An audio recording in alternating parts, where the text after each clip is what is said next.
ሰላም ውድ ቤተሰቦቻችን እንኳን ወደ ቤታችን በሰላም መጣችሁ። በዚህ አንዳንድ ነገሮች በተሰኘ ቤታችን ከዓለም ዙሪያ የምናገኛቸውን አስደናቂ ታሪኮች ለእናንተ እናጋራለን። አብራችሁን ቆዩ። ርዕሳችን እነ ላፕቶፕ በጥንታዊቷ ግሪክ የሚል ነው። ምስሉ ላይ እንደምታዩት እንግዲህ በጥንታዊቷ ግሪክ ከ2000 ዓመታት በፊት እንደተሰራ የሚነገርለት ይህ ሐውልት በቅርብ ጊዜ ወዲህ በአነጋጋሪነቱ ወደር የተገኘለት አይመስልም። በእርግጥ የሐውልቱ ምስል በዩቲዩብ ገጽ ላይ የተለቀቀው በ2014 ነው።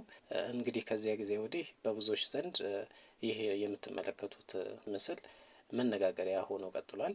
እንዲህ መነጋገሪያና አከራካሪ ያደረገው ደግሞ የ21ኛው ክፍለ ዘመን የአእምሮ ውጤቶች ከሆኑት ላፕቶፕና ታብሌት ጋር በጣም የሚመሳሰሉ ጉዳይ ነው። እንደምታዩት እንግዲህ አሁን እየተጠቀምንባቸው ካሉት ላፕቶፖች ጋር የሚመሳሰል ነገር ይመስላል እና የታሪክ ተመራማሪዎች ግን ሐውልቱ በጥንታዊቷ ግሪክ ዘመን ማለት ነው የንጉሳውያን ቤተሰብ አባላት የሆኑ ሴቶች ጌጣጌጦቻቸውን ማለትም እንደ ወርቅ፣ አምባር፣ ሀብል የመሳሰሉ ጌጣጌጦቻቸውን ለማስቀመጥ የሚጠቀሙበት ትንሽዬ ሳጥን እንደሆነ ይናገራሉ። ሌሎች ግን በዚህ ሀሳብ የሚስማሙ አይመስልም። ማለትም እነዚህ የማይስማሙ ሰዎች ምን ይላሉ? ሳጥኑ በእውነቱ የጌጥ ማስቀመጫ ከሆነ የዩኤስቢ ቀዳዳዎቹ እዚህ ጋር የምትመለከቷቸው የዩኤስቢ ቀዳዳዎች ማለት ነው ለምን አስፈለጉ ሲሉ ይሞግታሉ። የክርክራቸውንም ደረጃ ትንሽ ከፍ በማድረግ ምን ይላሉ መሰላችሁ?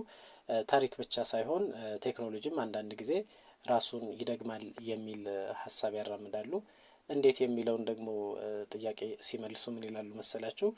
በሆነ ዘመን ተቋርጦ ነው እንጂ አሁን ላይ የምንገለገልባቸው እንደ ላፕቶፕና ታብሌት ያሉ ቴክኖሎጂዎች ጥንታውያን ግሪኮች አማልክቶቻቸውን የሚገናኙባቸው ቴክኖሎጂዎች ነበሩ ብለው ያምናሉ ማለት ነው። ለዚህ ክርክራቸው ደግሞ እንደ ማስረጃ የሚያቀርቡት ስክሪኑ ላይ የምትመለከቱትን ይህን ስዕል ነው። በስዕሉ ላይ እንደሚታየው እቺ ሴት ላፕቶፕ መሳዩን ነገር ከፍታ ብዕር የሚመስል ነገር በጣቶቿ ይዛ የላፕቶፕ ኪቦርድ የሚመስል ነገር ላይ እያነጣጠረች ነው የሚያሳየው።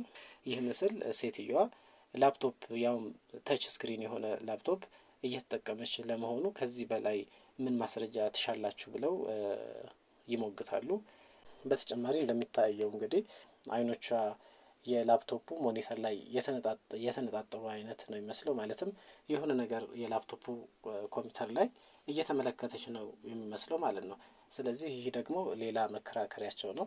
እንግዲህ እስካሁን ያቀረብኩላችሁ በሁለቱ ወገኖች ያሉ ክርክሮችን ነው። እናንተ ደግሞ የትኛውን ሀሳብ ታራምዳላችሁ የሚለውን ኮሜንት ላይ ልታጋሩን ትችላላችሁ። ለዚህ መረጃ እንደ ምንጭነት የተጠቀምነው ዴይሊ ሜል ነው። ዴይሊ ሜልን በጣም እናመሰግናለን።